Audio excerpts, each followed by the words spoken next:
بسم الله الرحمن الرحيم إن الحمد لله نحمده ونستعينه ونستغفره ونستهديه ونعوذ بالله من شرور أنفسنا ومن سيئات أعمالنا فمن يهده الله فلا مضل له ومن يضلل فلا هادي له وأشهد أن لا إله إلا الله وحده لا شريك له وأشهد أن محمدا عبده ورسوله ثم أما بعد السلام عليكم ورحمة الله. Of course, it's a great honor, a great privilege to be with all of you this evening, mashallah. As I was coming in, I told my brother Ali that I've renamed this session Purification of the Heart to Heart, you see, because we agreed to do these sessions as conversations. We taught the book before, and alhamdulillah, I thought it went well. It seemed like the instruction was well received, but in Ali's request that we do it again, I made a counter request that we do it as a conversation so that people can benefit from the synergy of having two people on stage kind of discussing practical implications of this very noble and useful teaching. And it wouldn't just be me teaching the book a second time. And so mashallah, the community has graciously obliged. And every week I get to converse with someone different, and every week has offered its own jewels and gems. And this week, I have the pleasure of being in conversation with my dear brother, the executive director of Tetlif, Ali Dia. How are you, my brother? Alhamdulillah, I'm doing well. It's good to be back with you. It's an honor to be in the space with all of you. The last time we came together to do something like this, it was literally just him and I and the camera. And it was because it was during COVID, and we had a lot of restrictions and whatnot. And so it's amazing to do this with people in the space and hearts in the places with us, inshallah. And what I hope to do in this discussion as well, if it's possible and if it's okay with you, Ubayd, we will have a discussion and conversation, but at any point, if you guys want to add to that discussion, that was the intentionality behind it as well. So now that we're all back in the space together, it would be beautiful if anybody has anything they want to share. We could give you the mic as well, and you give your input. So it's like kind of like not just two-way, but it's kind of like a three-way or group way, inshallah, of conversations. Tafadhal Sidi. Bismillah. So the topic for this week is one that I admittedly struggle with. The topic is false hopes. Yeah. And, as soon as you hear false hope, in Arabic, there are two terms there are many terms for hope. Yeah. You have amal, right? This is actually tul al-amal, like extended hopes, but the translator is translating it as false hopes. You have tamanni, or like tamanniyat. These are like empty, vain hopes, things that people hope for, but don't make any real effort toward. Right. That's tamanni. And then you have raja, which is the hope that we should have. Right. Right. Being optimistic or being hopeful or hoping for a favorable or advantageous end. False hope or tul al-amal, it's a kind of perceiving death as being a long way off, right? And so when I was preparing for class today, the thing that jumped out to me was this phrase, recognizing the fierce urgency of now, right? Not prolonging or postponing anything that must be done urgently. And many of us, we do that. We say, I'm going to repent to Allah later. Right now, I'm young and I have all of my vitality, all of my vigor. I'll have time to go to the masjid when I'm older.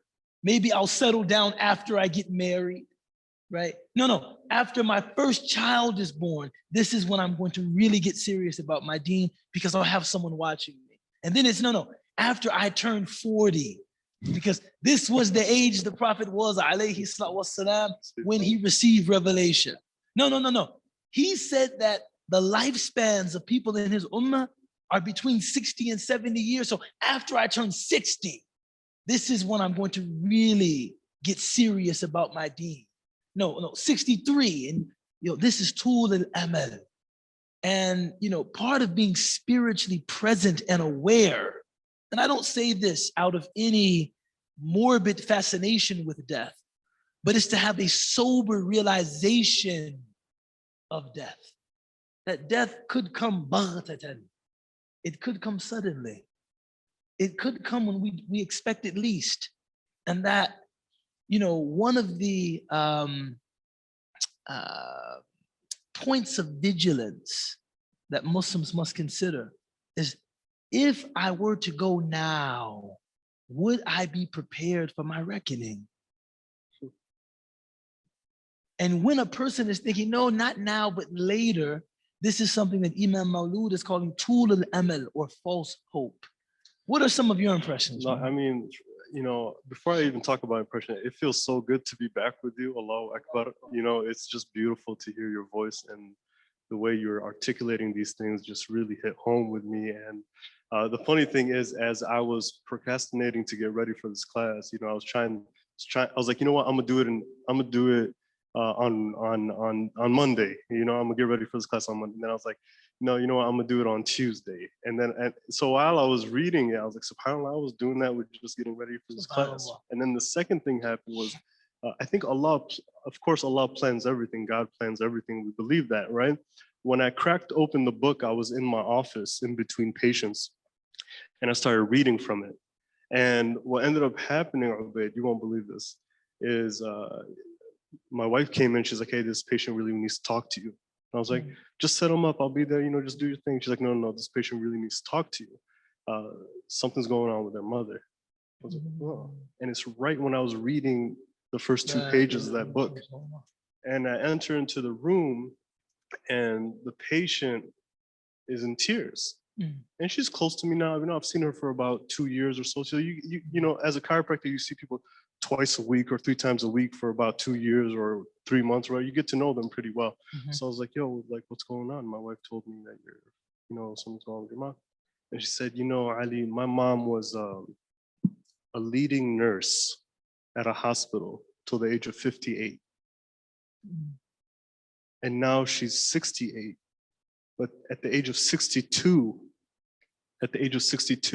when she finally retired and moved to Arizona, thinking that she's going to have a beautiful long life in Arizona, retired with her husband, she gets diagnosed with dementia. La ilaha illallah. And she says, from 62 to 68, it's been nothing but the hardest thing for her to witness. And then she said these words, because she said, and this is what pierced me, and I couldn't believe it. I was like, I had a moment where I was like, Allah is real. There's no doubt about it. God is real. Because she looked right at me and she said, and she had hopes. She had hopes that she would live a long life in retirement. And she worked till she was 58 and retired at 60, but then Allah gave her dementia. And she started to cry. Subhanallah. And so I was like, with this patient, and I'm listening and I'm listening and I'm listening, and then told her, well, what's really ironic is I think really God made me open this book right before I saw you. And then I told her about how Imam Maulud, what he says in the book about how we as human beings ought to be hopeful, right? And that's how he starts it off with. He's saying, he doesn't take away from that. He adds to that. He says, we are human beings that should be hopeful. That's our fitrah, to be hopeful. And then he adds to what kind of hope you need to attach yourself to, right? And which kind of hope that you shouldn't attach yourself to. And her and I sat there for about a half an hour, just having that discussion, talking about purification of the heart. Allahu Akbar. Purification in that class. Allahu And Akbar. I just couldn't believe it. It reminded me of things I learned as you were speaking many years ago, ironically, from Micah Anderson. Talking about, alhamdulillah, hafidhahullah, may Allah preserve him. But in teaching mindfulness, he was trying to get us to grasp the idea of presence. Saying don't linger in the past and don't lean into the future, but be present now. And when he said this, I actually went back and reviewed a lot of the seerah of the Prophet alayhi salam, and you see that he had, a very intense presence. He said in an authentic hadith that the state of the mu'min, the state of the sincere believer, is that when he wakes in the morning, he doesn't expect to live until the evening. Right. And when he retires at night, he doesn't expect to wake in the morning, Right. but rather he or she is trying to take advantage of now. Don't prolong anything. And it doesn't, I think we're talking, of course, this is a space in which we intend to encourage, the practice and, life-giving and nourishing and sustainable embrace of Islam. But this lesson can apply to many other things as well. Don't wait to cultivate a relationship with your children. Do it now. Don't say, after I retire, after this amount of money is in the bank, because the goalpost, it just keeps moving back and back and back. Anything that you think is important, do it now. Don't say, I'm going to start reading Quran at the start of next Ramadan. Or I'm going to start, making my prayers on my next birthday. Now do it now, because now is all you have. Yeah. One of my, I can't believe I'm mentioning this because it's so corny. So corny. Forgive my corniness. But Miss Tiedemann, second grade teacher, Miss Tiedemann, I loved her because she always had saltine crackers in the classroom. And if I was hungry, she would give me some. Hafidhahullah,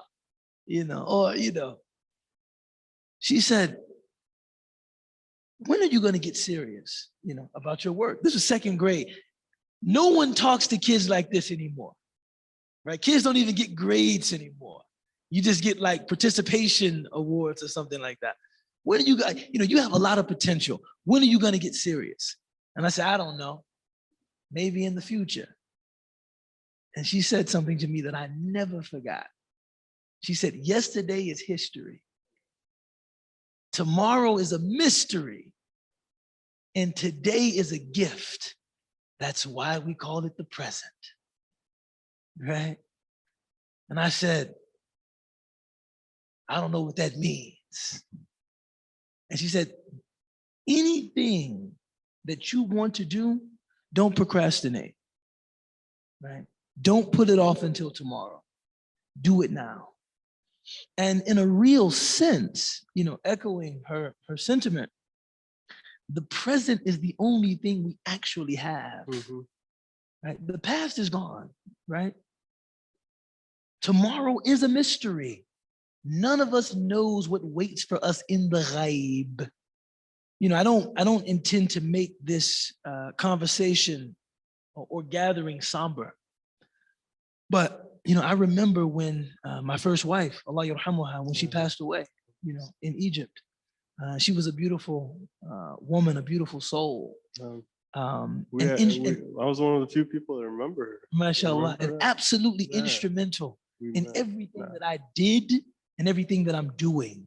And I never cease praying for her. But I mean, I have to agree, because what woman wants to go to island program for her honeymoon? You know what I'm saying? That's where I remember. I've grown quite a bit. I don't know if you guys know this. Is it all right if I expose you a little bit? So, me and Ubayd, we go way back, and we used to ball basketball at Bridgeview a little bit, and I used to just see him in the distance and play and whatnot. But then one year, somehow, without talking to each other, without anything, we both ended up in the island program, a program in Michigan. Mm-hmm. I believe it's 2005. Mm-hmm. I believe it was 2005. It was 2005. Yeah. And it was me, like a sophomore, entering sophomore year of college or something like that. Mm-hmm. And Ubayd was there with his wife, right? And I'm like, yo, Ubayd, what you doing? He's like, yo, I'm here to study, etc. Later on, I found out he's on his honeymoon. So he took his newlywed wife, God bless her, and give her peace and increase her, inshallah, in the grave, because she's passed away now. But he took her to island program, a 40-day intensive study of religion. Okay, as a honeymoon. And till this day, I'm always impressed, and at the same time, you should be disgusted. You should be appalled. You know, I didn't. Funny thing about that program. You brought this up, right? I have to. But at that time in my life, I was young. I had a lot of zeal, and I loved the study of Islam. Yeah, you did, mashallah. And I still do. And I really thought, what could be more enjoyable for a young couple than to go and study Islam? And so she said, where are we going for the honeymoon? I said, the island program. And I still remember being in the classroom, and I was in there like a neurotic gunner. I was answering all the questions, and it was like, just I've learned a lot since then, man. Yeah, we went for 2 different reasons. Right. It's very clear. I went to chill. My wife, Allah yarhamuha, she would get bored. She would get bored, and she would start doodling or looking out of the window, and I would look at her like, "Come on, man, we get, stay focused, And I remember her complaining to Dr. Jackson, like, he's putting too much pressure on me. I'm learning, but it's not, this is a bit intense for me. And, because the class periods, if I remember correctly, were like 4.5 hours, 4 hours. Yeah. And we had like two classes every day. Yeah. Right. So like 8 hours of instruction. And I'll never forget, Dr. Jackson just told me, chill out. He said, I go to conferences all the time, present papers, present my work. My wife comes to me and tells me she's bored. I tell her, honey, would you like me to take you to the mall? Mm-hmm. Chill out. That was just a very valuable lesson for me. I was like, I should just chill out? He's like, yeah, you should just chill out. Just chill out, man. It's no big deal, man. But the summer she passed, our return tickets to America, we had already booked them, right? We were in Egypt, and we had already booked our return tickets to Chicago. And we had planned a wonderful summer. I had been studying, and anyone who knows anything about Azhar knows that waqtul imtihanat, like exam time, is when you really have to bear down. I mean, they're testing you on 300 pages of Jazakallah khair. They're testing you on 300 pages of material, and you might get 3 questions. So you really have to focus. And, she would, ask me if we could go out, could we go to dinner? Could we take my young daughter, who's now 15, right, to an amusement park, or could we go to the park? And I would be saying, I gotta study. But this summer, I'm just going to spoil you and indulge you. And we're gonna spend every day together. We're gonna plan a trip. We're gonna do the Taste of Chicago. We're gonna go to Navy Pier. We're gonna do this. We're gonna do that. And wallahi, before any of that could happen, she passed away. Before any of that could happen, she passed away. And I think about that all the time. And it's not that, I had a task that I was attempting to complete there. It's not like you were avoiding. In finishing my studies. Yeah. But if I were more present, might I have apportioned my time differently? I'm sure that I would have. One of my teachers used to tell me, spend time with your wife, Allah will put barakah in your studies. What you get out of 2 hours might be more than you would normally get out of 8. But just spend that time, make sure she's happy. And I would do the best that I could. But what Imam Maulud is talking about in terms of tul al-amal, having these extended hopes, not being present, not taking advantage of the moment, just saying, oh yeah, I'm gonna do it. Sometimes tomorrow does not come, right? It's like Mos Def said, right? Tomorrow may never come, but you and me, this life is not promised, right? Tomorrow may never appear. So before we actually go into Imam Maulud's words and begin to kind of look at them and converse about them, I just wanted to share that, man, that if you take nothing else from this session, from this conversation that Ali and I are having this evening, and that you're also invited to participate in this evening, just recognizing the fierce and irrepressible urgency of now. Now. Do it now. Don't wait. That was something that, Usama, used to say, it is actually haram to postpone taking shahada. If someone is convinced of the truth of Islam and they say, I'll take my shahada next week. Right. No, let's do it now. We stop everything. No, stop the class. Do it now. Because really, we don't know if we're going to make it to next week. Right? We don't know. We haven't been promised anything, right? Imam Maulud begins. He says, its quick acting poison is extended false hope, which is assuring yourself that death is a long way off. What do you think about that, man? Assuring yourself that death is a long way off. What do you think about that? I think about that not enough, probably, to be honest with you. We, especially probably in my life, when you're 36, 35 now, right? Now you're starting to realize, what do I have left, really? I don't know. Maybe I have 5 more years, 40. Malcolm died at 39 Gregorian, 40 lunar. Martin, same thing. I can't even imagine that. That doesn't even make sense to me. Right? I'm 36, and I start to think when I was 20, or when you first engaged with me, right?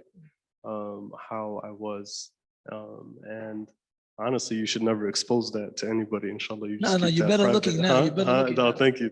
I've gained some weight. I've been telling myself I have to get on a diet every week, and every week I keep pushing it back. Do right? it now. So this is a tough conversation for me, because my wife's gonna call me out on that. But what I think about that is, as a society, right?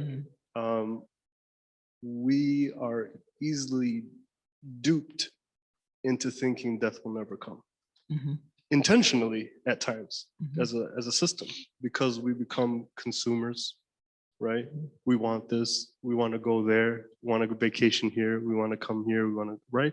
All that is good in its intentions, right? And he'll talk about that, right? But what I get out of that the most is like, Ali, you are 36 years old. What are you doing for the next 36 years, if that? 20 years, if that? 5 years, if that? Right? And maybe according to him, that might even be false hopes. Sure. Thinking 5 years, right? Sure. That's what hits me the most. Like, were the best times already behind me, and I'm already. It's interesting, man. They say that death is paradoxical in that we see people dying all the time. Death is ubiquitous in that way. It's everywhere. But nobody actually believes that they're going to die. I read a story about, or just kind of like a sketch about, soldiers going into battle. And the sketch said that each soldier looks to his left and looks to his right and feels sorry for the men that are going to die. He thinks about their wives and thinks about their children and thinks about their families and how they will mourn him. But he never really thinks about himself. He thinks, I'll get through this, right? And when Allah Ta'ala in the Quran talks about the dhakir, the reminder of death, very interesting tafsir. One tafsir actually, and this is like from Tabari, like authoritative tafsir, says that the reminder of death mentioned in this ayah is gray hair. Is the hair turning gray? Alhamdulillah, I don't have much, mashallah. Alhamdulillah. That's just because I pick them out when I see them, you know what I'm saying? But they're supposed to be there, right? But he said that, changes in your physical constitution actually remind you that you are steadily approaching death, right? And I see things like that. I'm sure we talk about this. I'm not, even though I feel good, alhamdulillah, I'm still physically active. Allah preserve you. Ameen ya Rabbal Alameen. I'm still physically active, but it's not like when I was 20. For me to pretend like I feel like I felt when I was 20, I would be lying to myself. I remember going to the park, playing 10 full court basketball games. I might roll my ankle 2 or 3 times, and I would just tighten my shoe and keep playing. Come back the next day, do it again. Now, I go out, I sprain my ankle, I'm out for 3 months. No, I'm out for 3 months. Oh man, today I went to the track with my daughter. She's she's a track and field athlete, and she said, "Come on, Dad, run some 100s with me." I said, "Wow, it's raining." And I rode my bike here. Alhamdulillah. I do have an umbrella, but alhamdulillah. She said, "Come on, Dad, run some 100s with me." Okay, I ran 3 100-meter dashes. I said, "Asi, that's it, baby. I'm done. I can't do any more." She said, "Dad, we're just getting started." Getting started? Asi, I'm done. Changes in your physical constitution remind you, no matter how good people tell you, "Oh man, you're looking good, you're getting older." Death is steadily approaching, whether it is something that is 10 years off, 20 years off, 5 years off, a day off. Let that be a reminder that you are approaching it. The other thing that reminded me of, and I don't know why, is just being present in your moment, man. I picked up this GQ magazine years ago, and they were talking about sobriety, it was a good issue of the magazine. People talking about overcoming addiction and talking about sobriety, and I enjoyed it. But Joe Walsh, who was a famous drummer, they asked him how long he had been sober, and he said 30 years. But then he said, but that's really not important. The important thing is, I haven't had a drink today. That's presence. I remember reading that article, stopping and saying, that's what it's about. If someone were to ask me, "How long have you been a Muslim?" I'd say, "Man, I've been a Muslim more than 20 years. But the important thing is, I've made all three of my prayers today." Look, I can't remember how many they were. Maybe I did. What the important thing is, I've made all 3 of my prayers today. The 20 years, that's the past, and some things just are the way they are. My young daughter, right? Not Makita, but Asia, who's really my eldest daughter. But when she was younger, she said something to me that I had never thought about. We were talking about Husn al-Khatimah, Allah giving you a good ending. And she said to me, "Dad, that just doesn't seem fair to me." I'm like, "What do you mean?" A person could be righteous for 70 years and then give up that righteousness, decide at the end of their life, "I don't really believe in this anymore." And if they die in that state, God takes them as a disbeliever. What about the 70 years? They were believing and acting righteously for 70 years. That doesn't count for anything. And at that point, I knew this child will be smarter than me. No, this child will be smarter than me, because I never thought about that. I never thought about that as being unfair. Like, what about he put 70 years. She was righteous and religious for 70 years. At the end of life, she veered left. He veered left. But what about the 70 years? And I said, baby, I do understand how that sounds unfair. But unfortunately, this matter of our lives, al-umur bi khawatimiha, they are judged according to how they end. It's just like that. Our lives are judged according to how they end.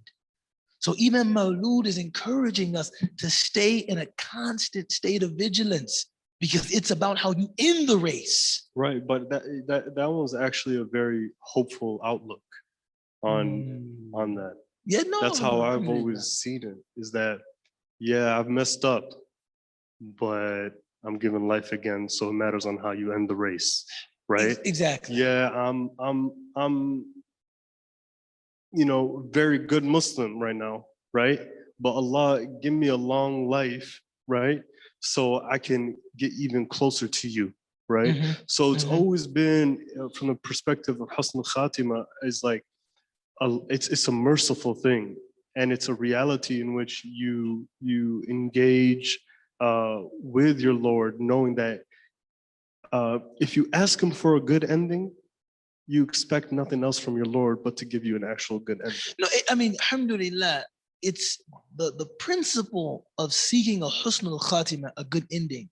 It goes both ways. Both ways. So the Prophet alayhi salatu wasalam, in an authentic hadith, and these hadith are hadith that should shake us to our very cores.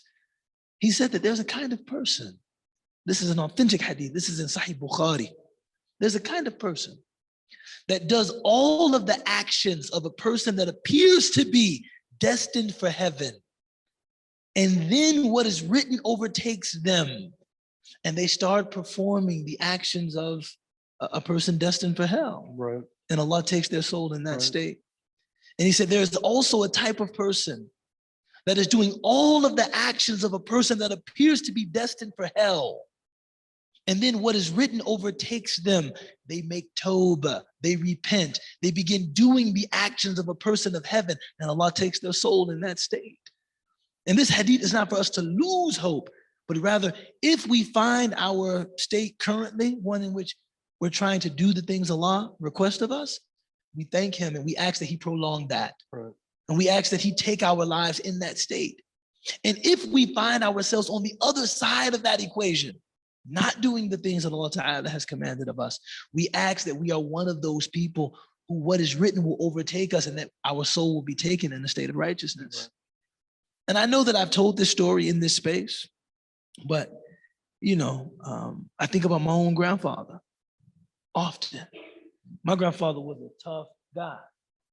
MashaAllah. You forgot to write, you're doing a great job this time, man. Okay, bismillah.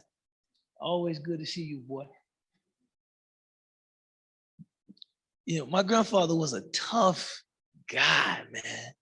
And he had been through a lot, his mother was a sex worker. He spent part of his childhood in a brothel, man. My grandfather. He used to tell me stories about him cooking for himself at the age of 6. He used to cook his own breakfast, cook his own dinner, go out and shine shoes for his own money to buy his own food. He was, he had a hard life. He was a juvenile delinquent by the time he was 14. Then he ended up going to the military. Terrible experiences in Vietnam. Terrible.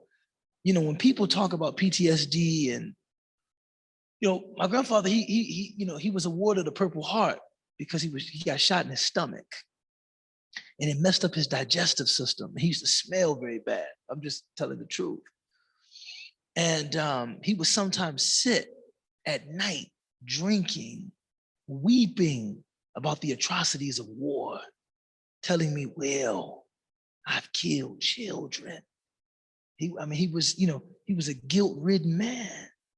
He was a guilt-ridden man and he was in a lot of pain.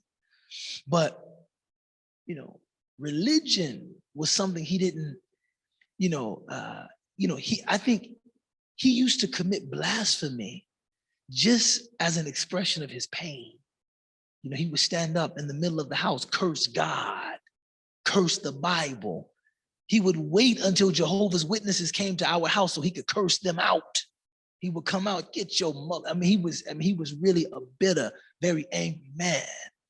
And he and I didn't have a good relationship, right? You can imagine, substance abuse was a part of his life.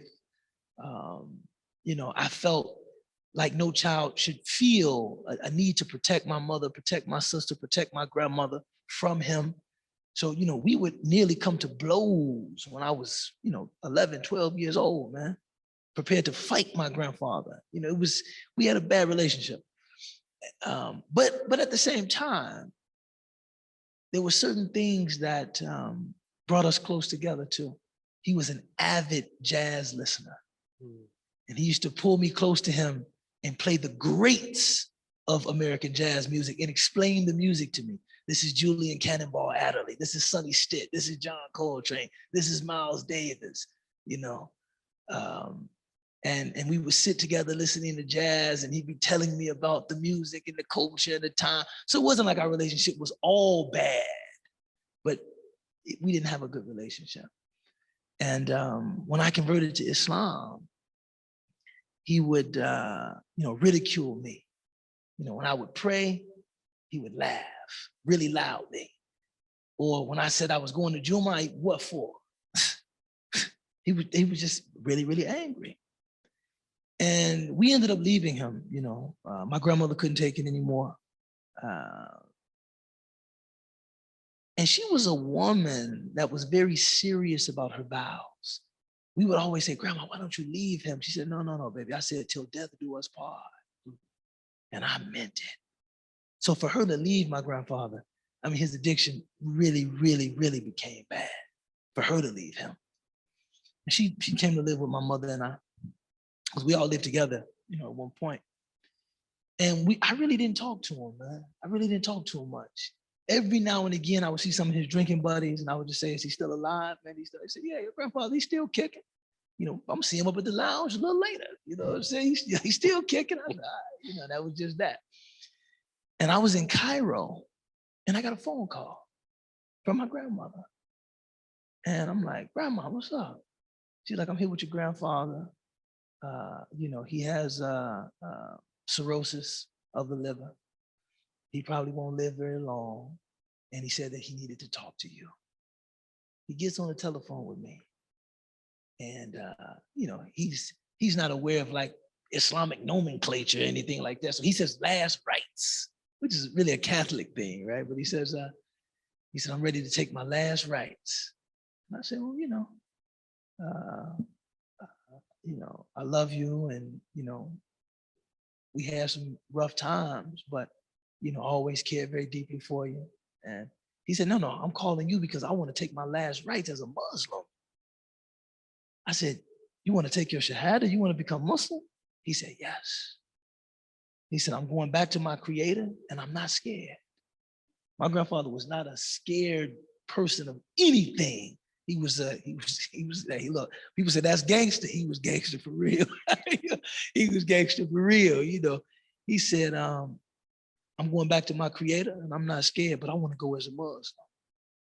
And I said, really? He said, when I would see you practicing that religion, I used to, make it hard for you, but I really admired you, And if I'm going, that's how I'm going. So send the priest or whatever you call him. Yeah, that's right. Send him in here. Whatever you call the guy. And he still had that kind of, he was getting ready to die and he was still jovial. Whatever you call the guy, send him in here. Get him in here, man. And I called a brother from the west side of Chicago because he was out at Hines VA, military hospital. He was a veteran. And a friend of mine went over, gave him Shahada, read Surah Al-Fatiha with him, confirmed that he believed it, explained Deen to him. He said, man, I believe in all of that. And he died 2 days later. So with everything that we experienced, I'm still humbled at the fact that this man, Allah chose to bless him like that. And I really, it produces, he was just a man in a lot of pain.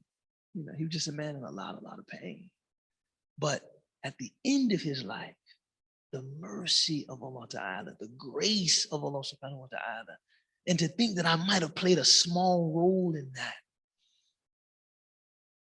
Sadaqa Rasulullah sallallahu alayhi wa sallam. Everything the Prophet said is true. There are people like that. This man was a womanizer, a drug addict, alcoholic. At the end of his life, he accepted Islam. A blasphemer. And at the end of his life, Allah Ta'ala graced him with belief in him and his messenger, sallallahu alaihi wasallam. So husn al-khatima is not a source of despair. It's a source of great hope. You see, because I've seen it. It's a source of great hope. My grandfather had a husn al-khatima, from what we know, right? And we prayed his janazah, from what we know. Right? We prayed Salat al-Ghaib in Egypt, in Masjid Azhar. Right? So it's really, these are teachings that are not meant to drive people to hopelessness or despair, that, man, I'm doing all this righteousness and I could just die and nothing. No. If you're not doing what you would hope as a Muslim, there's always a chance. There's always a chance. As long as you're alive, there's a chance. He continues. This generates, right, thinking death is far off. This generates hard-heartedness and indolence regarding obligations, which leads to inroads to the prohibited.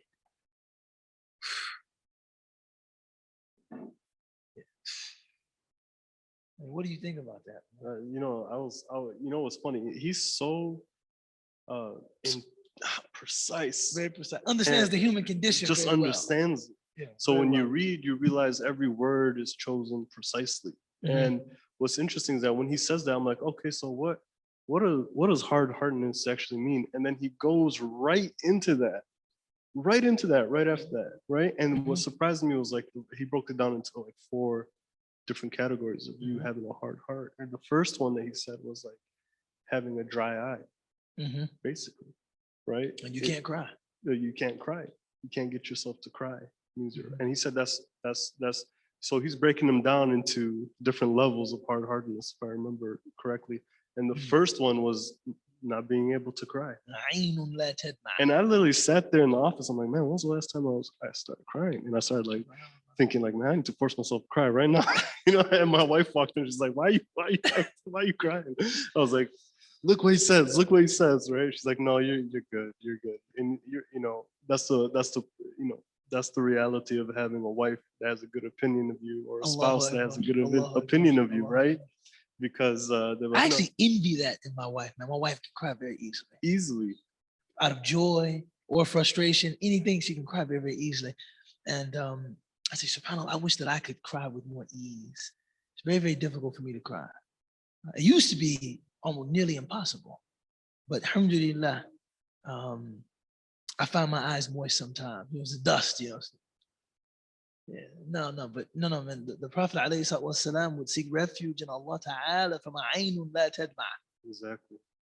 An eye that doesn't weep.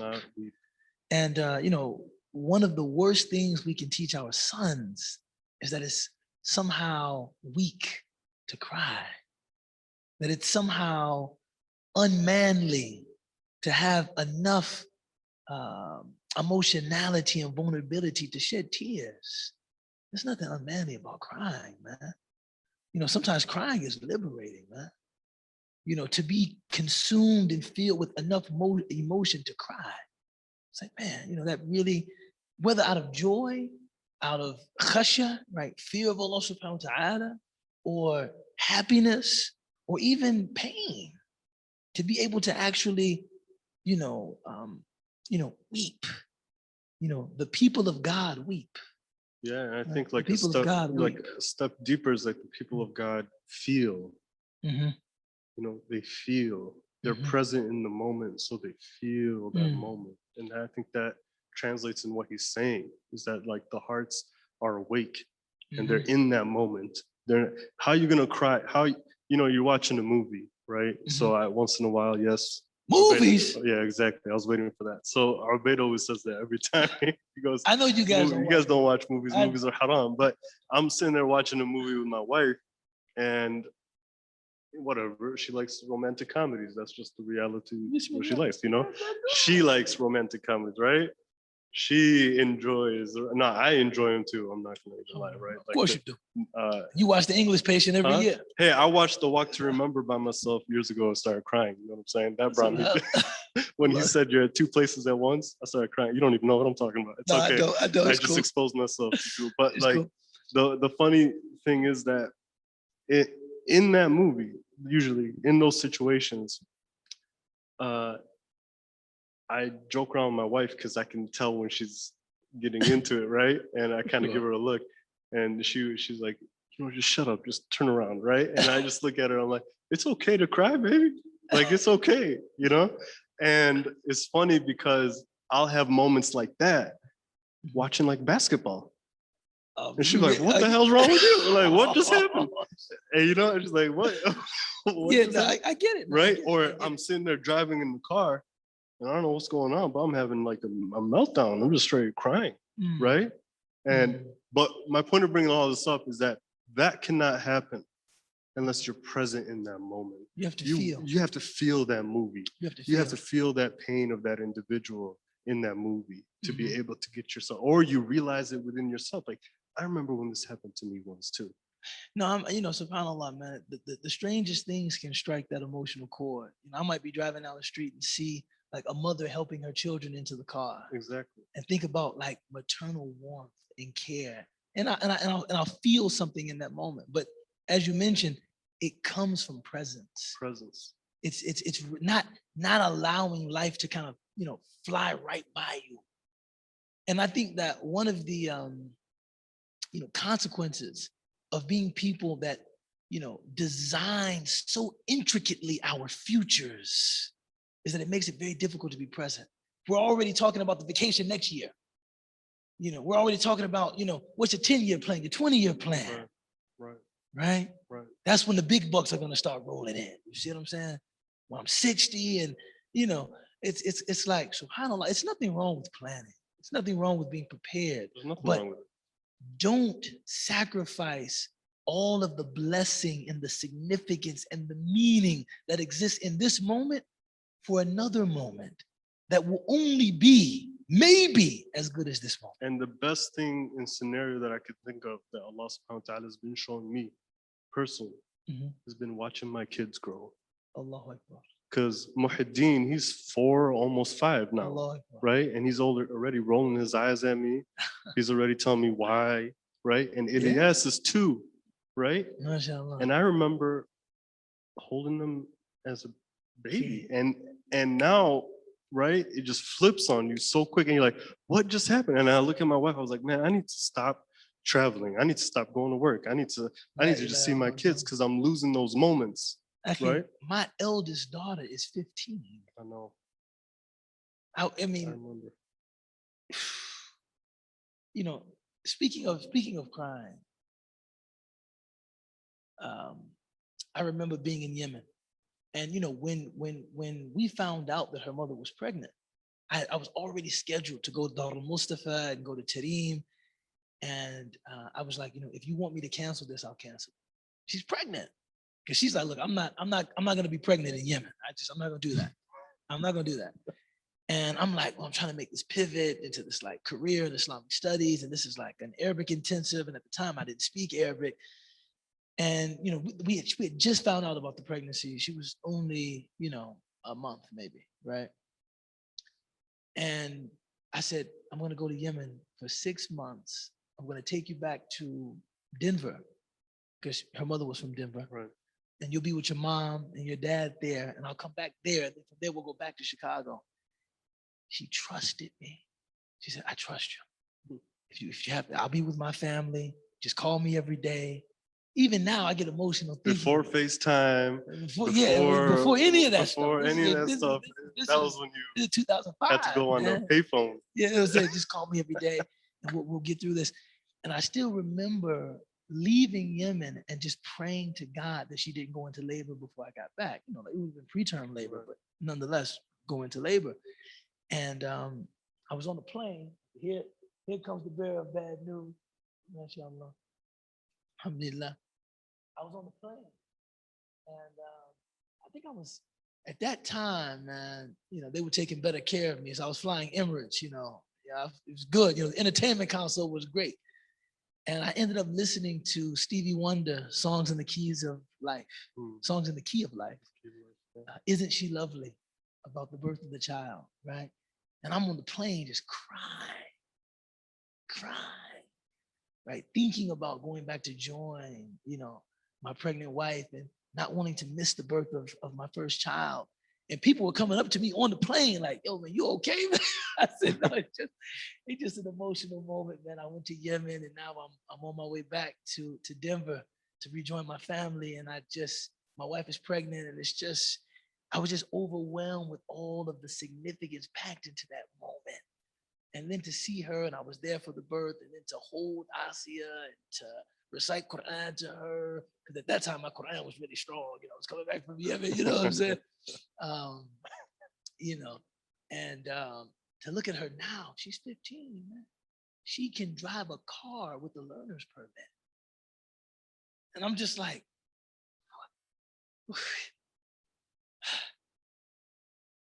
where did the time go? And this is why presence is so important, trying to savor those moments. You know, my wife always reminds me, look, start taking her on the road with you. You only have 3 more years before she leaves the home, Ubay. 3 more years. Start taking her on I'm just like, nah, babe, I just want to go in and do my work and just get back home, man. You know. But thinking about it now, after preparing for class tonight, maybe I should.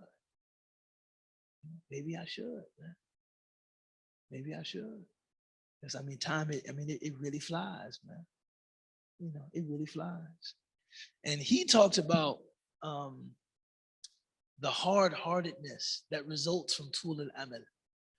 And that's because, you know, think about the heart like land. When soil is very fertile, even a little rainfall will produce vegetation, will produce growth, right? Even a little rainfall, if the soil is fertile. But if the soil is not, you shouldn't have, man. No, I'm just kidding. Allah Akbar. But if the land is infertile, if the land is, you know, like a solid rock, Allah subhanahu wa ta'ala talks about this in Surah Al-Baqarah. If it's wabr, it's like a solid rock. Even a torrential downpour will produce nothing. See, if the heart is present, if the heart is soft, even a small reminder about Allah will benefit you. I know people that they sustain a very high level of religious practice, 1 gathering a week with their teacher. 45 minutes, they go sit with their teacher, and that 45 minutes can carry them for the entire week. And then you have people that can attend, you know, hours long, attend intensives. I got nothing out of that. Didn't do anything for me, right? He's saying here, that hard-heartedness is from thinking that your death is a long way off. See, when you think that death is a long way off, all these reminders about faith and repent and pray and give charity and serve your mother. I'm not thinking about that. I'm thinking about money. I'm thinking about fun. I'm thinking about enjoyment. I got time to think about all that religious stuff, man. That's later. That's the hard-heartedness that Imam Maulud is talking about. But when you are present and you recognize, hey man, life is fleeting and temporal. Someone says, man, when was the last time you called your mother? You get in the car and call her now. Mm-hmm. Mom, I love you. Thank you for everything you did for me. Mm-hmm. But if you think, I got time for that, man. What's the score of the game? I got the Bucks in 5. You know what I mean? I got time for that, man. I ain't worried about it. You know, I ain't worried about it. And that's the other like sub-theme of this chapter, not feeling safe from the makr of Allah subhanahu wa ta'ala. No one, only a fool feels safe from the decree of Allah. Allah can do whatever he wants. Allah may give you ni'mah, Allah may give you ibtila, Allah may give you blessing, Allah may give you test. Only a fool feels like, man, I'm gonna die, disease, poverty could never happen to me. Could never happen. Why couldn't it? It's happened to people better than you. Why couldn't it happen to you? La ilaha illallah Muhammad Rasulullah.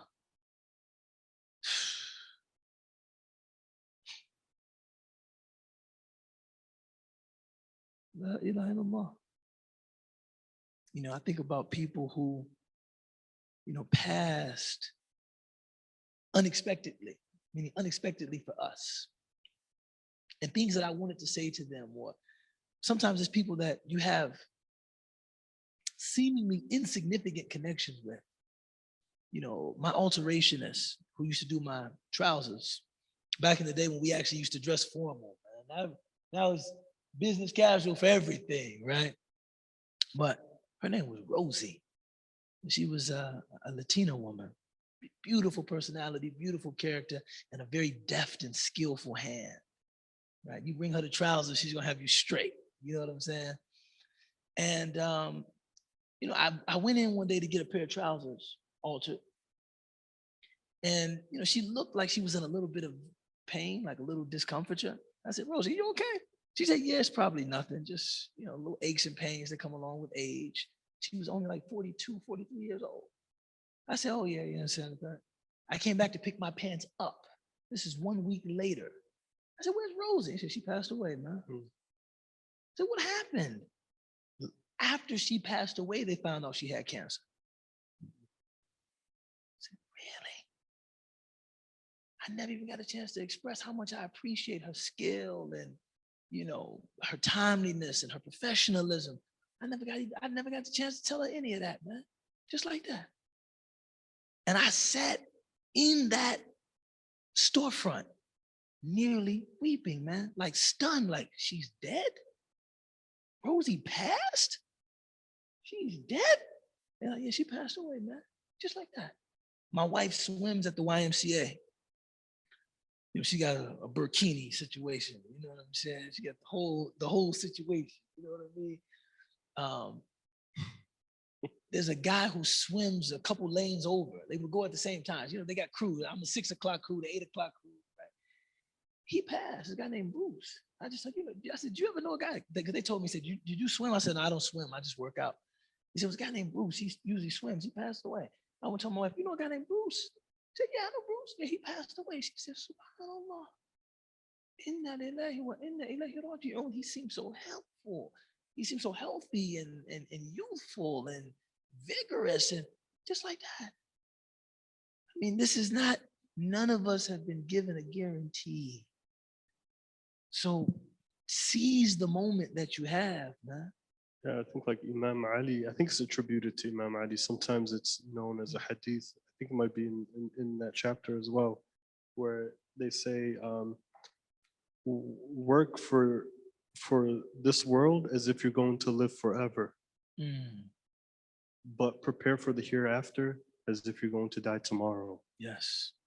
And I think that's one of the most beautiful balancing acts we can have as human beings. Much more easly said than done. Yeah, of course, right?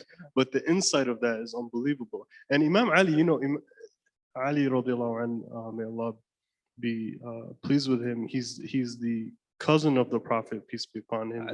He's one of the people. Son-in-law of the Prophet. What is that? The son-in-law of the Prophet. And the son-in-law of the Prophet, peace be upon him. And also the youngest to enter into the tradition of Islam when the Prophet came with the message. I think in some narrations he was 10, others he was a little bit older, and so on and forth. But he is known by the Prophet, peace be upon him, as being the door of knowledge, the door of knowledge. He's the bab of knowledge, the door of knowledge, and I am the city, right? So basically, you want to enter into my city, you walk through that door, right? And Imam Ali says these words that are extremely wise. And then he also says, because we're bringing up death a lot, is, and I believe it's attributed to him, but it's die before you die. No. Die before you die. No. And you can interpret that in many different ways, but really, it doesn't mean just lay there and just be like, I'm gonna die anyways. It's all over. Ashhadu an la, and just wait there for like 30 years. Your mom's like, dude, take out the trash. Like, no, I'm gonna die. It has nothing to do with that. What it has to do with understanding that you will meet your Lord. And they bring up a beautiful Imam Mahmoud brings up and I don't know if it's him exactly or it's the translation edition of Sheikh Hamza Yusuf, but he says like how an athlete envisions themselves playing a sport, right? And that hit me hard because I used to think I'm an athlete. I used to think I'm now the difference between later and now is that back in the day my wife would be like, how'd you do? We killed it, right? 20 points, boom, boom, boom, boom. Now she asked me how we do. No one got injured. Alhamdulillah. It's a win-win for everyone, right? That's how you know that's a certain time period that's died for you and you're moving on to something. Now you're like, no one's injured, alhamdulillah. And you praise God for it. But where I was going was athletes usually have this with coaching, you realize that coaches want you to visualize things. They want you to sit down and they want you to think about what you're going to do. They want you to embody it even before it happens, days before, weeks before, maybe months before. That's your whole training. Olympics are coming up. You'll see this with people, right? Some of the best people to take on that phrase of die before you die, right? They take on that same type of attitude that athletes do in allowing themselves to prepare for things that we know is to come, like the angel of death, right? Or the questioning that's going to happen in the grave, or the day of judgment and how it's going to be, or traversing the path, right? Which beneath it is Jahannam, which is the hellfire, right? And that's one way of dying before you die, because that makes things that you're dealing with in this world not so catastrophic anymore. Yeah. One thing that remembering death does for you is it puts things into perspective. I'm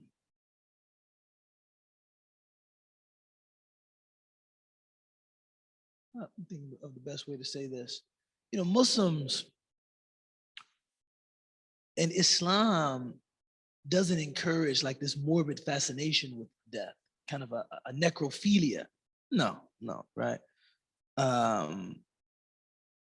But recognizing it as the terminus of life.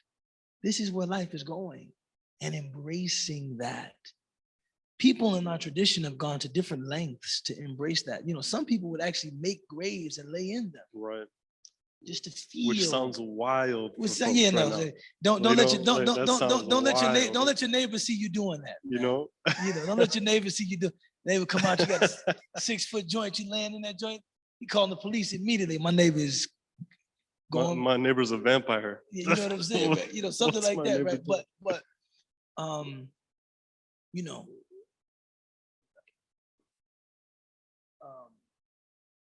But like you say, visualizing, thinking very deeply. The Prophet ﷺ said in an authentic hadith that death is closer to each of us than the straps on our sandals, on our shoes, man. Closer than our shoelaces. And, each of us, I'm sure, have had moments where we could feel that death was close. Me personally, traveling for work very often, every time I get on a plane, all right. Even though I've done this probably over 100 times, it never eludes me when I'm 35,000 feet in the sky and a piece of steel. never. It's always like, and I'm not afraid to fly, but I feel close to death in those moments, like some kind of malfunction, and that's it. I could be a memory, just like that. Like you remind me of a funny story. That's funny? No, like for me, it was really funny. I was on the way back from, I believe, Pennsylvania to here. It's like a 2-hour flight, and my wife was with me and my kids, right? And we were taking off on the plane, and I was already sad that we're leaving, and I really wanted to stay there for a while, and all the stuff. And then all of a sudden, my right bottom lip starts going numb. It starts like drooping. Wow. And I'm trying to like collect myself. I'm like, I don't want to show my wife yet. Let's see how this thing goes. And then my ear starts to go numb. I'm serious. And then my eye starts to go numb. And then half of my face starts to go numb. I'm like, that's it. I'm having a stroke on the plane. Like, it's over. I'm having a stroke. So I finally turned to my wife, right? I turned to my wife. I'm like, babe, I want you to be calm, but I think I'm having a stroke, right? And I smile and my lips are just drooped. And she's like, and we're medically trained. So we're like, so she started doing the Cincinnati test on me. I don't know if but it's like you squeeze both hands, but it seems like my limbs are okay and all that. I'm just having this facial numbness. I'm like, okay. And I turned around to her, I was like, babe, I don't know what's gonna happen. But just know I love you. Take care of my boys. And I was like, Ashhadu an la ilaha illallah, and I just sat there, right? Can you imagine that? I was like, this is it. This is how I'm gonna go out. And I'm serious. I'm up in the plane. I'm like, if this progresses, call the stewardess, but I'm gonna say my shahad and move on. She's like, no, baby, you're gonna be okay. And I was like, Ashhadu an la ilaha illallah, ashhadu anna Muhammadan rasulullah. I bear witness there's no God. And then like this moment came where it was just like complete contentment. I was like, Allahu Akbar. Like, I didn't expect that, right? I gotta have better conversation with my friends, man. I'm gonna talk to you. I'm gonna talk to you about any of this. And then what ended up happening was, good old internet and Google, right? My wife got on the internet real quick. She started searching. She's like, man, fool, you're not dying. I'm like, well, what's happening? And she's like, this, and she shows me, and she tells me that like we have a nerve here, which is the facial nerve 5, right? That we studied. But when it's happening to you, you're not thinking this stuff, right? Yeah. And sometimes because of the pressure on the ascension and a descension of a plane, right? You get pressure so hard on that your half of your face goes numb. So that's it, right? So then I was like, oh man, I was so content, right?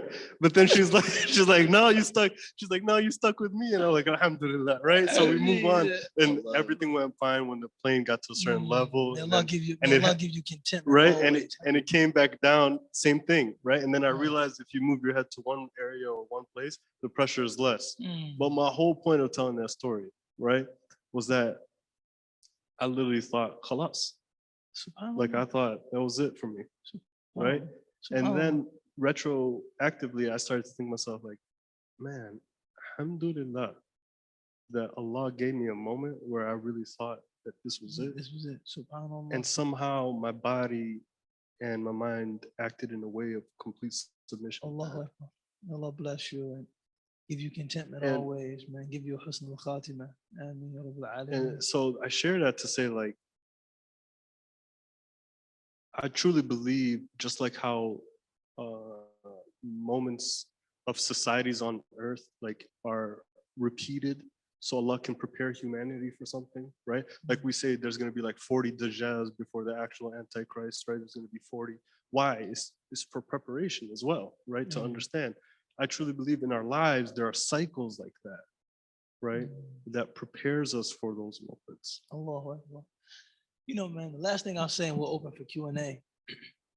I was talking with my teacher, Dr. Sherman Jackson, and he was telling me that in our attempt to give da'wah, to talk to people about Islam, when we encounter people of unfaith or people that identify as agnostic or atheist, we often make the mistake of starting with God, when of course this is the most contentious thing.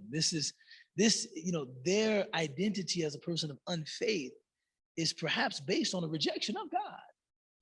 But he said, if you start with human mortality and then move from there to a human quest for meaning, you can open a lot more psychological space, because these are universals. These are things that we all know. We all know that we are mortal, and we all know that we want meaning.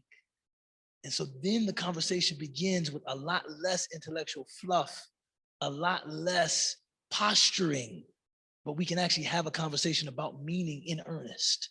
But I'm talking about, look, why am I Muslim? Because this is how I want to die. Now, how do you want to die? Okay. You're drinking red wine and listening to Bach. I'm gonna go with Islam. I'm gonna go with Islam. And reading the Scientific American, I guess. I'm gonna go with Islam. You know what I'm saying? The conversation we can handle with a lot more earnestness, you know. So remembering death, I think essential to remembering life, our purpose, why we're doing this, because we acknowledge, you know, the temporality of life and the inevitability of meeting with Allah subhanahu wa ta'ala. So perhaps that's a good place to stop. But I do want to finish Imam Maulud's words that inspired our conversation this evening. He said, this generates hard-heartedness and indolence regarding obligations, which leads to inroads to the prohibited.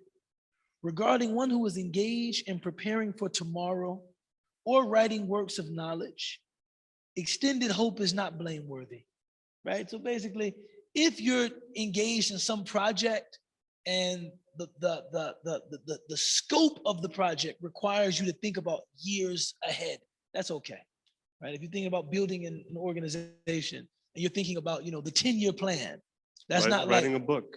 Right, writing a book, piece, you know, writing a scholarly piece, and it will take me 10 years to finish this book. There's nothing wrong with that, right? Some things require us to plan, you know, with extended, you know, plans.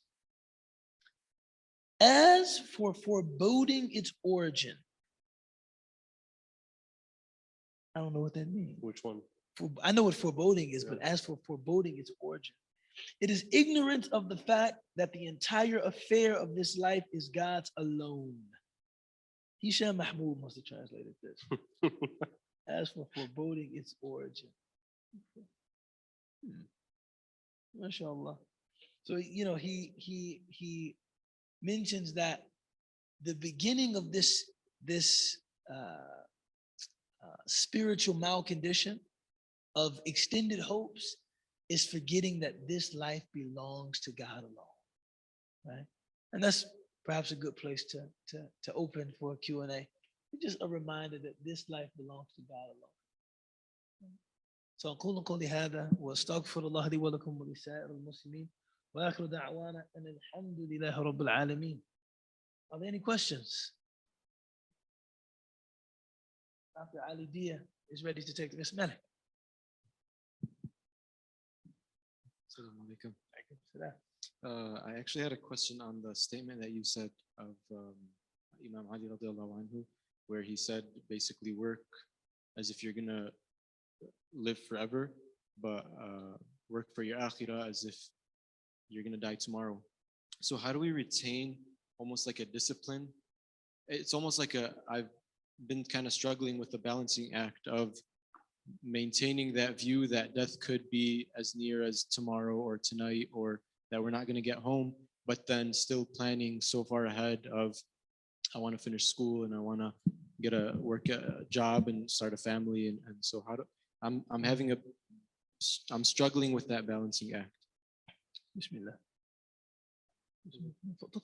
No, I'm just looking for the quote so we can get it. No, I think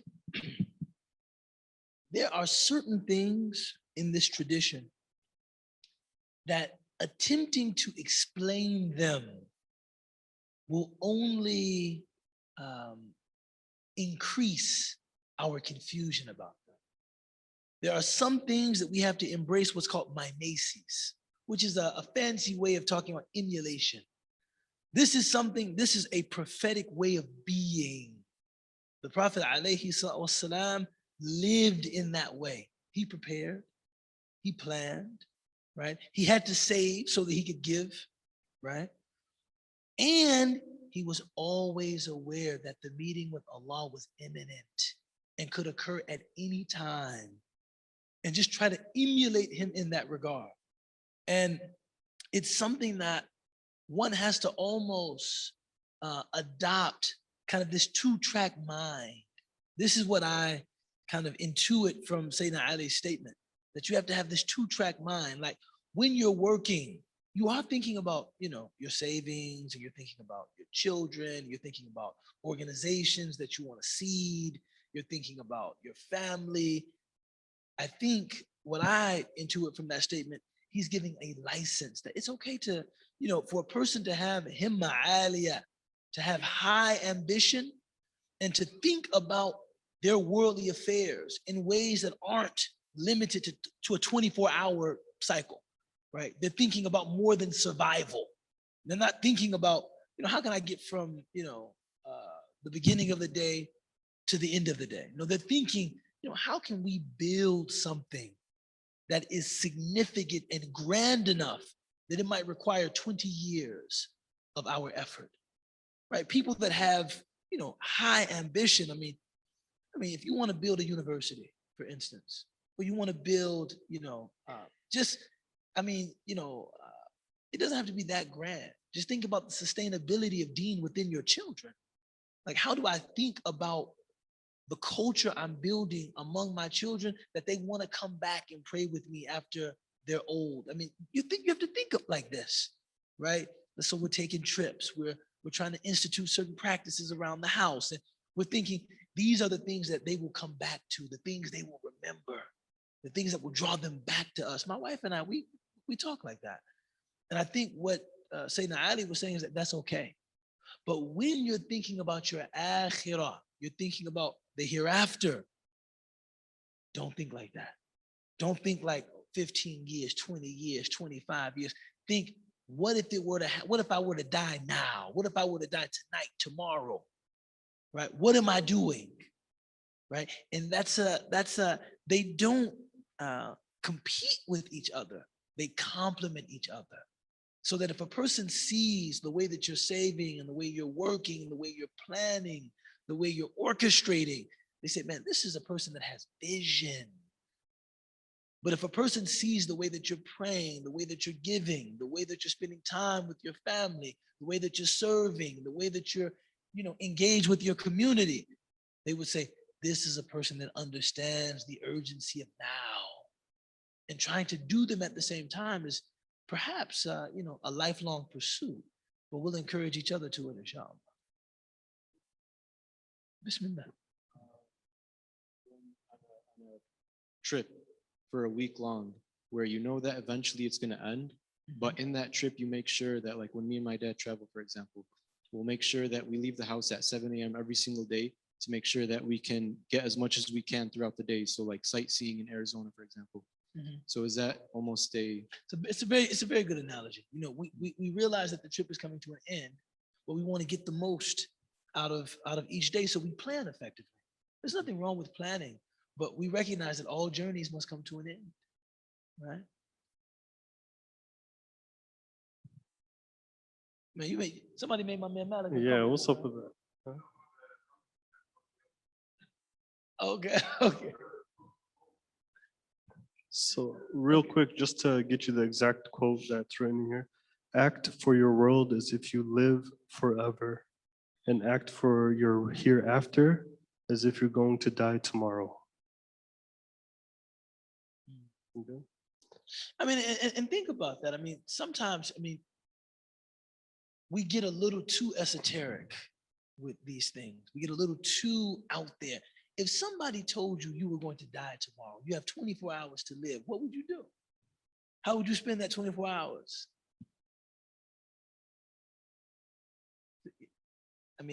That's a real question. What would you do? I'm gonna go over and get Giordano's and get a deep dish joint. Then some people, that really might be their response. You know what I'm saying?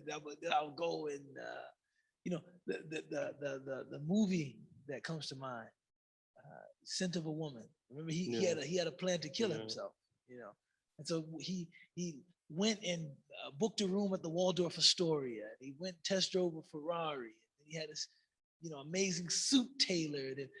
And that's a very, very shallow way of thinking about your last 24 hours, right? But if you believe in akhirah and you have 24 hours to live, how would you spend your time? And of course, it's very difficult for us to really have that kind of urgency, that level of urgency. It's very, very difficult. But much of what we cover in this book is aspirational. It's supposed to be. That's the nature of good moral teaching. Good moral teaching reflects where you are and also where you want to go. If I had to be at the places that I talk about when I speak about Deen, I probably wouldn't talk about anything. This is aspirational, right? This is something we're striving for. This is why the Prophet ﷺ is our qudwa.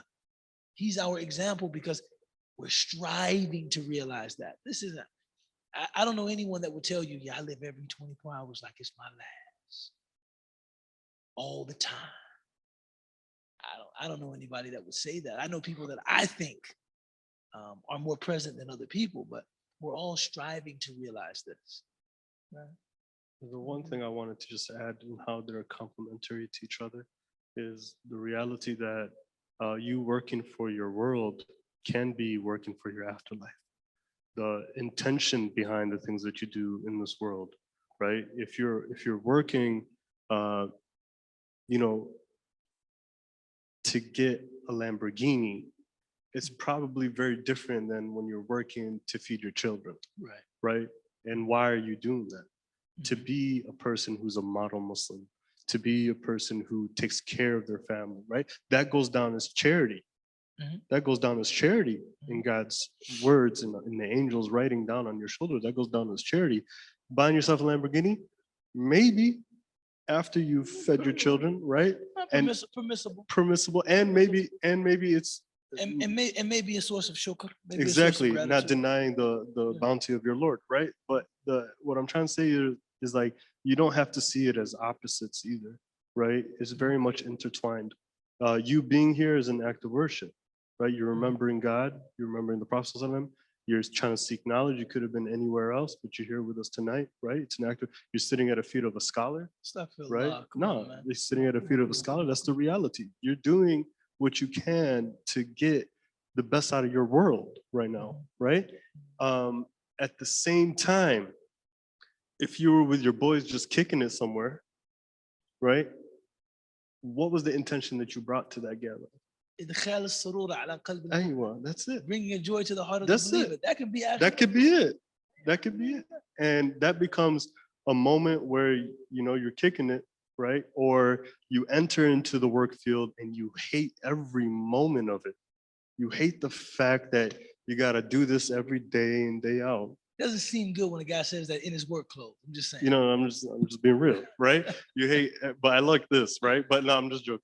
Maybe. But the reality is that you are in that work field, right? You have to do this. You got to take care of these little minutia things. You have to do what your boss tells you, or you got to go and tell someone what they're not doing or they are doing. And you hate that about yourself because you're really a nice person, but you don't want to be yelling at people, but people got to do their job, right?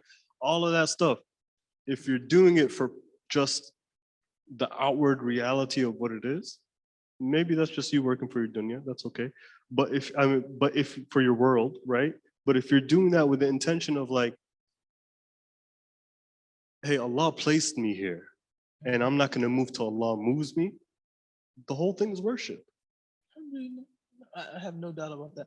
Let's get one last question because it's already 9. We need to pray Maghrib. Speaking of the fierce urgency of now, but Maryam, mashallah, good to see you. Alhamdulillah. How are mom and dad? Very good. How was Spain? Look, I'm giving up all your business. When you see Big Uncle and them, they just get to spelling, right? Bismillahirrahmanirrahim. Wal asr. Innal insana lafi khusr. Illa alladhina amanu wa amilu salihati wa tawasaw bil haqqi wa tawasaw bis sabr. سبحان رب العزة عما يصفون وسلام على المرسلين والحمد لله رب العالمين